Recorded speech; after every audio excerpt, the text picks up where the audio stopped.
All right, those of you in obfuscation and confusion, I had one more thing I wanted to talk about. And it's an issue that Cataldo brings up, the gentleman we just talked about his definition in the introduction. And he discusses the threat and evil of standardization. And I think that's a little melodramatic, but I think he has a good point. He's discussing mass production. There are some pros to mass production. Some of them are that there are a lot of product produced. Most people can get that product. It's available to most people, usually at a reasonable price, usually at relatively consistent quality. However, Cataldo compares manufactured mass production to artisanal, artisan, craftsman-produced products. My husband has a pair of sandals. He went to a gentleman who made them to fit his feet exactly, and he loves them. He's never going to own another pair of sandals because they are perfect. They fit him. In mass production, consumers are not driving the products, whereas my husband could input. He goes, I like it like this, not like this. I want the straps to go around the back of my foot, just one strap, not four. However, sort of a sidebar, but in mass production, the manufacturers dictate what's available. The consumers choose from those choices that the manufacturers have already produced months ago. So Cataldo's example is the fashion industry, where fashion styles for each year are produced and then marketed to the public. And it's kind of hard to find other styles. You have to look for them. So in Cataldo's view, this standardization of products, this limiting of choices, creates a standard dialogue.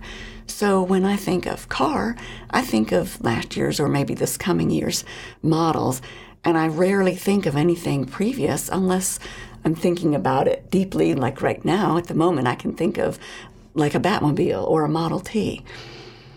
But in general, we're going to think of particular styles of cars, particular models that are currently available and currently on the road. And when I see someone wearing this year's clothes, I might think that person has money to spend on clothes. They're part of the culture that I'm in that is marketing those particular clothes. And if I'm wearing a similar style, probably no one has to worry that I'm wearing their same style of clothes. But if I am, then I might think, well, we're really alike. We think alike. So we have a standardization of dialogue driven by the standardization of products which the manufacturers have chosen. They've already created all of the Christmas products that we're going to be choosing from unless we work hard to find something different. So Cataldo takes this a step further, and he worries about spiritual standardization. And yes, I had to look it up because I think that's going a little too far. I think that he's afraid that the flattening of our individuality, that since we don't have that many choices, we don't get to express our individuality. I think that we still find ways to express our individuality. Perhaps we're not doing it so much through our clothes choices, unless you are a particular person who works hard to find your clothes. But I think we all find ways to be individuals.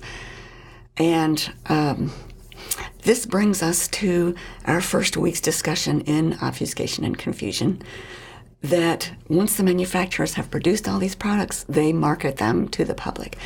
They create advertising to help us see how useful and good these products are. So we are going to discuss some of the persuasive methods that advertisers might use to get us to buy the products, and also discuss or explore whether advertising is deceptive. Just to give you stuff to think about, I'm really looking forward to this class and working with you. Thank you.